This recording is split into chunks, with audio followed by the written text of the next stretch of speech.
결국 박나래 씨가 공개한 영상은 해명이 아니라 본인에게 치명적인 독이 되고 말았습니다. 문장이 끝날 때마다 굳게 닫히는 그녀의 입모양.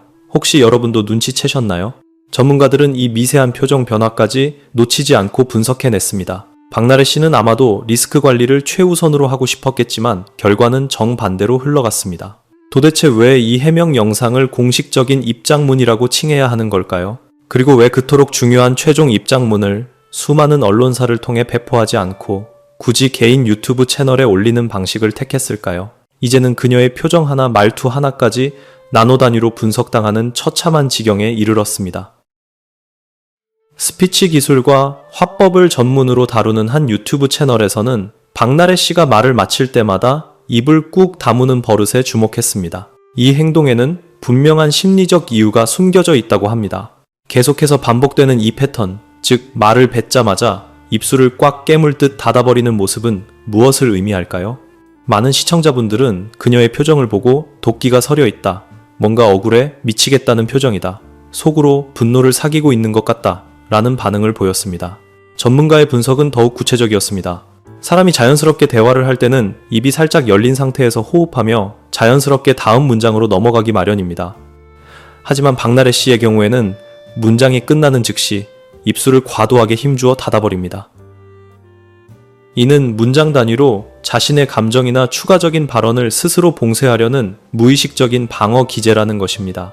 말 한마디가 자칫하면 법적으로나 사회적으로 큰 손해로 이어질 수 있는 절체절명의 상황에서 리스크를 최소화하려고 할 때 나타나는 전형적인 반응이라고 합니다. 쉽게 말해 더 이상 쓸데없는 말은 절대 하지 않겠다는 강한 의지가 무의식 중에 입을 꾹 다무는 행동으로 표출된 것이라고 해석할 수 있겠죠. 이러한 분석이 나온 뒤 박나래 씨의 표정에 대해 공감하지 못했던 많은 대중들의 의구심이 확신으로 바뀌고 있습니다. 현재 대중들의 반응을 살펴보면 그야말로 싸늘하다 못해 참담한 수준입니다. 독립해서 나간 매니저와 1년 동안 계약도 안 해주다가 정작 정규직 계약을 해준다고 속여서 신상 정보를 빼내고는 그걸로 경찰에 절도 용의자로 신고를 했다니, 사람이 어떻게 이럴 수 있나 소름이 끼친다는 반응이 지배적입니다. 비호감 그 자체다. 인상이 너무 안 좋아졌다.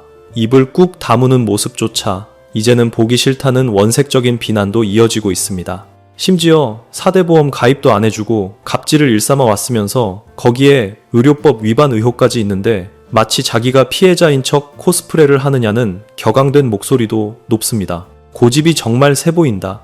이제 연예계에서 영구 은퇴했으면 좋겠다. 유튜브 활동도 당장 그만둬라 등. 현재 여론을 보면 긍정적인 댓글은 찾아보기 힘들 정도로 민심이 돌아섰습니다.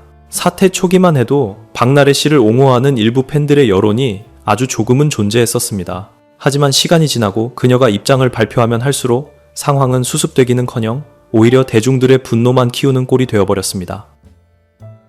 이러한 부정적인 여론은 비단 박나래 씨에게만 국한되지 않고 샤이니키에게까지 불똥이 튀고 있습니다.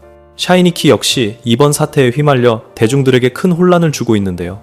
다들 아시다시피 저는 샤이니키가 미국 콘서트 투어가 거의 끝나갈 무렵에 갑작스럽게 입장 발표를 한 시점에 대해 지적한 바 있습니다. 상식적으로 이해하기 힘든 타이밍이었기 때문입니다. 알고 보니 샤이니키는 소위 주사 이모 사건에 대한 사과문을 발표하기 직전까지도 팬사인회에서 팬들에게 하트를 날리며 아무 일 없다는 듯 행동했습니다. 공식 일정을 거의 다 마치고 나서야 뒤늦게 입장을 전한 그의 태도에 대중들은 팬들을 기만했다며 큰 비판을 쏟아내고 있습니다.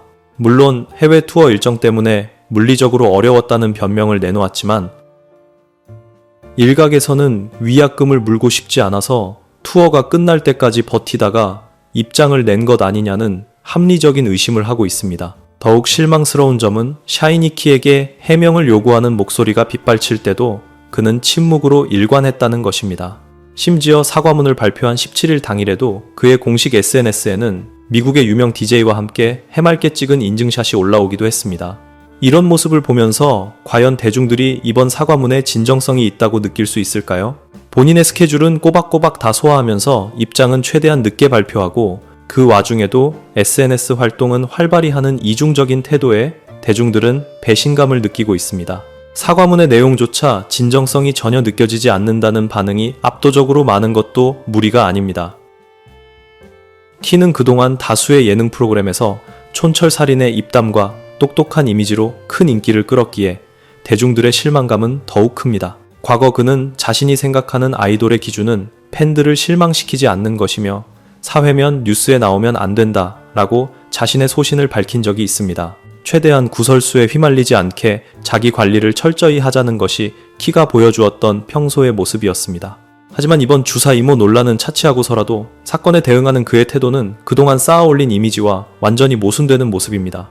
결국 스스로 괘씸죄를 자초하여 돌이킬 수 없는 강을 건넌 셈이 되고 말았습니다. 현재 박나래 씨의 최종 입장문에 대한 반응과 샤이니키에 대한 대중의 반응은 놀라울 정도로 닮아 있습니다. 합의를 위해 마련된 자리에서 박나래 씨가 전 매니저들에게 노래방에 가자고 제안했다는 사실에 현직 변호사가 맹렬한 비난을 퍼부은 것입니다.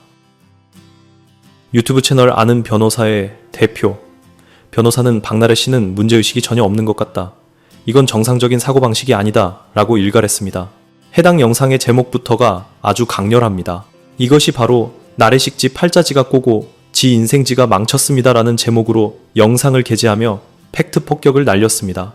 변호사의 말을 빌리자면 입장문에서 가족처럼 지냈던 매니저라고 표현했는데 우리는 일을 하러 만난 고용관계이지 가족이 아니지 않느냐는 겁니다. 가족 운운하는 것 자체가 논리적으로 말이 안 되며 사리분별이 전혀 안 되는 상태인 것 같다고 지적했습니다.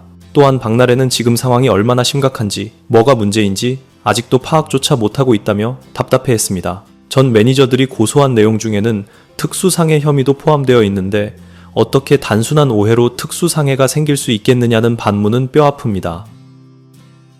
이런 식으로 사태에 대한 기본적인 인식조차 없으니 해결의 실마리가 보이지 않는다는 것입니다. 변호사는 이 정도면 사고 회로가 정지되었다고 볼 수밖에 없다며 강도 높게 비판했습니다. 박나래 씨가 전 매니저들을 자신과 대등한 인격체로 보지 않고 철저히 무시하고 있기에 이런 행동이 나온다는 분석입니다.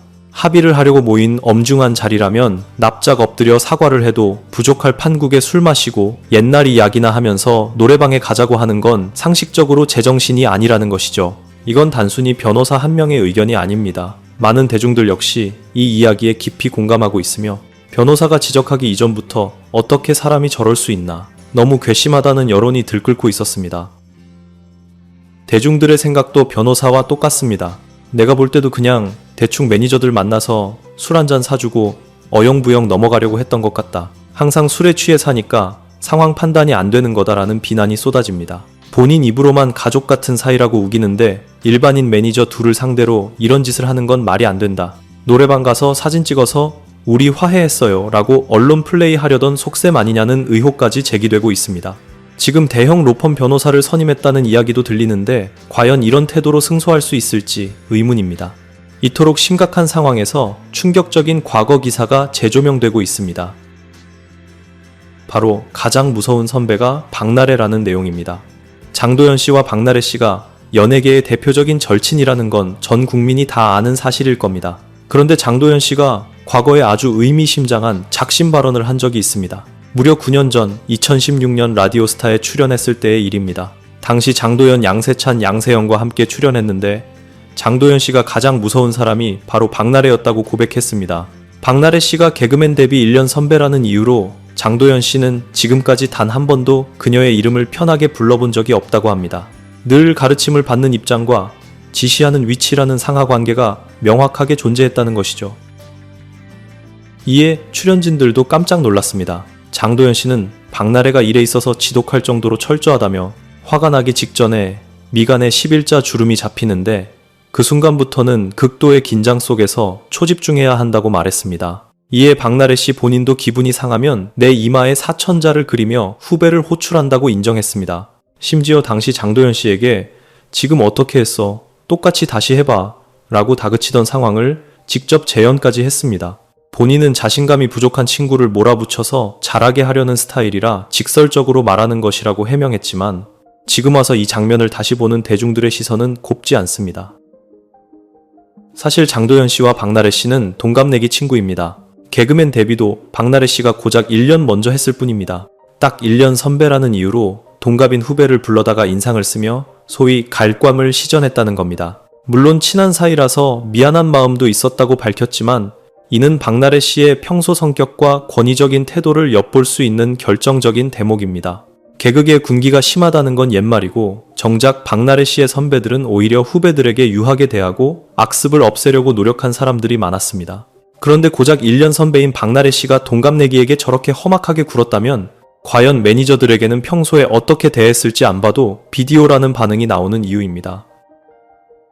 실제로 대중들 사이에서는 박나래에 대한 미담은 눈을 씻고 찾아봐도 없다는 말이 돌고 있습니다. 상황이 이렇게까지 심각해지면 동료 연예인들이 나서서 두둔해줄 법도 한데 정작 가장 친하다는 장도연 씨조차 지금 입을 꾹 다물고 침묵을 지키고 있습니다. 평소 그렇게 친했던 사이임에도 불구하고 박나래 씨를 옹호하거나 응원하는 메시지가 전혀 없다는 것 자체가 그녀의 평소 인성을 증명하는 반증이라고 대중들은 생각하고 있습니다. 심지어 유명인 불러다가 술 먹이는 방송에서 장도연을 불러놓고 새우깡에 먹다 남은 피자, 맥주 내주면서 초심으로 돌아가자고 하는데 정말 어이가 없었다는 댓글도 보입니다. 다른 사람들은 한우에 비싼 회까지 차려주면서 중마고우라는 장도연에게는 그렇게 홀대하는 걸 보고 아무리 방송 콘셉트라지만 인성이 보이더라는 비판까지 재조명되고 있습니다.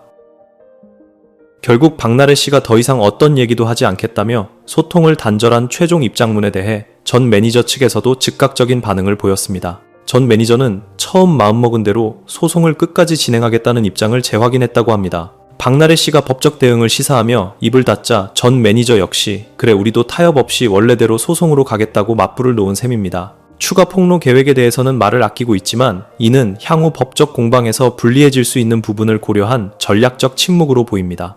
결론적으로 박나래 씨의 입장문은 전 매니저에게 있던 일말의 합의 의지마저 완전히 꺾어버리는 결과를 낳았습니다. 대중들이 보기에도 그 긴 영상에서 미안하다, 죄송하다 라는 진심 어린 사과는 단 한마디도 없었습니다. 이쯤 되면 변호사가 시켜서 억지로 찍은 영상 아니냐, 안 한 것만도 못한 최악의 해명이다. 연예인들은 돈 많이 벌면 현실 감각이 사라지는 거냐는 비난이 쏟아지고 있습니다. 초심을 잃었다는 말이 왜 계속 나오는지 알 것 같습니다. 여기에 더해 가짜 요리 논란까지 불거졌습니다. 방송에서 박나래 씨가 보여준 그 화려한 요리 실력, 과연 본인이 혼자 다 한 걸까요? 박나래 씨는 당연히 본인이 다 했다고 주장하겠지만 진실은 달랐습니다. 오은영 박사님께 도시락을 전달하며 너무 고맙다, 잘 먹었다는 문자를 받고 방송을 통해 금손 이미지와 훈훈한 인성으로 찬사를 받았던 그 모든 과정 뒤에는 매니저들의 피눈물 나는 노력이 있었습니다. 만약 박나래 씨가 조금이라도 솔직했다면 이거 저 혼자 한 거 아니고 우리 매니저들이 정말 많이 도와줬어요 라고 한마디만 했어도 상황이 이렇게까지 되지는 않았을 겁니다. 매니저들의 얼굴이 나오지 않더라도 말 한마디로 공을 돌릴 수 있었습니다. 냉제육에 갑오징어 초무침까지 그 많은 음식을 혼자 준비하고 뒷정리까지 한다는 건 상식적으로 불가능에 가깝습니다. 대중들은 방송에서는 야무지고 부지런한 척 하더니 결국 매니저들 갈아 넣어서 만든 연출된 결과물이었냐며 배신감을 토로하고 있습니다. 주변 지인들에게 생색은 혼자 다 내고 그 영광을 독차지한 대가가 바로 지금의 폭로전으로 돌아온 것입니다. 매니저들은 24시간 대기에 한 달 평균 400시간이라는 살인적인 노동을 견뎌야 했고 심지어 4대 보험도 제때 가입해주지 않았으며 퇴직금 정산도 제대로 받지 못했다고 합니다. 참다 터진 매니저들의 분노는 너무나 당연한 귀결입니다. 현재 박나래 씨는 노동 문제뿐만 아니라 일명 주사 이모라 불리는 불법 의료행위 사건, 그리고 프로포폴 관련 의혹까지 받고 있어 자칫하면 징역형까지 나올 수 있는 심각한 상황입니다. 박나래라는 사람을 둘러싼 논란의 실타래가 너무나 복잡하고 방대합니다. 가장 충격적인 것은 최근 보도된 단독 기사 내용입니다. 박나래 해외 주사 이모 의혹에 문제된다, 알려지지 않길 바란다는 내용의 문자 메시지가 공개된 것입니다. 본인은 분명히 의료인인 줄 알았고 합법적인 시술인 줄 알았다라고 해명했으나 공개된 문자는 정반대의 이야기를 하고 있습니다. 전 매니저가 공개한 문자에 따르면 박나래 씨는 이거 완전 문제되는 거라 한국에 알려지면 절대 안 된다, 회사에서도 알면 큰일 난다라며 입단속을 시켰습니다. 당시 소속사조차 속이고 해외에서 불법 시술을 감행했다는 정황이 드러난 것입니다. 전 소속사에서 나올 때도 잡음이 많았는데 전 매니저들은 박나래 씨를 믿고 그녀의 일인 기획사로 따라갔었습니다. 돈도 더 주고 대우도 잘해주겠다는 달콤한 말에 속아 당시 문제가 될 수 있었던 불법 시술 사실까지 덮어주며 의리를 지켰던 것입니다. 하지만 2023년 11월 대만 출장 당시 제작진 몰래 숙소로 주사 이모를 불러들였다가 발각되었고 이때도 직원에게 절대 발설하지 말라며 입막음을 시도했다는 주장이 제기되었습니다. 언론사에서 이에 대해 수차례 해명을 요구했지만 박나래 씨는 묵묵부답으로 일관하고 있습니다. 2차, 3차 입장문을 예고하더니 의혹이 눈덩이처럼 불어나자 아예 잠수를 타버린 것입니다. 일부 팬들은 법적으로 무죄가 나오면 어떡할 거냐고 옹호하지만 드러난 정황 증거들이 너무나 구체적입니다. 최소한 언론사의 질문에 대해 성실히 답변이라도 했어야 하는데 지금처럼 회피하는 태도는 의혹을 사실로 인정하는 꼴밖에 되지 않습니다. 만약 이 모든 의혹이 사실로 밝혀진다면 박나래 씨는 단순히 이미지가 추락하는 수준을 넘어 연예계에서 영구 퇴출될 수밖에 없는 최악의 나락으로 떨어지게 될 것입니다.